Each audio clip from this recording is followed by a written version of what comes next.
রাহুলের ছেড়ে দেওয়া ওয়েনাড আসন জিতে নিলেন বোন প্রিয়াঙ্কা। 4 লক্ষের বেশি ব্যবধানে রেকর্ড মার্জিনে জয়।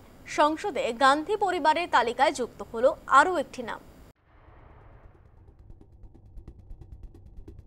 অতীতের সমস্ত রেকর্ড ভেঙে বিশাল জয় প্রিয়াঙ্কা গান্ধী ভাড্রার। কেরালার ওয়েনাড কেন্দ্র থেকে 4 লক্ষেরও বেশি ব্যবধানে জিতলেন রাজীব তনয়া। টপকে গেলেন দাদা রাহুলের 3,65,000 মার্জিন।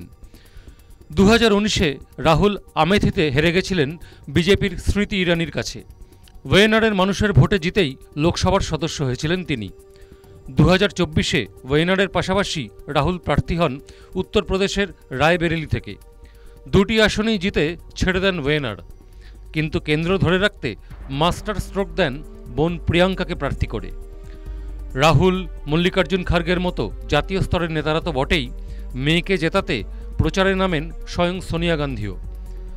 মোদির পরিবারতন্ত্র নিয়ে আক্রমণের জবাবে প্রিয়াঙ্কা হাতিয়ার করেন ওয়েনাডের মানুষের স্থানীয় ইস্যুগুলি। সম্প্রতি কেরালে পাহাড় ভাঙা ধসে নিশ্চিহ্ন হয়ে যাওয়া 4টি গ্রামের প্রতিটি পরিবারের সঙ্গে দেখা করেন প্রিয়াঙ্কা। তারই ফলস্বরূপ এই বিপুল জয়। तो सब समझने लग गए हैं। हमने तो पहल की थी उस समय। आज सारे राजनीतिक दल ये समझ गए कि महिलाओं में कितनी शक्ति है। और আগামী 25শে নভেম্বর সোমবার থেকে শুরু সংসদের শীতকালীন অধিবেশন। রাজ্যসভায় সোনিয়া আর লোকসভায় রাহুল ও প্রিয়াঙ্কা। সংসদে একসঙ্গে দেখা যাবে গান্ধী পরিবারের 3 সদস্যকেই। News time.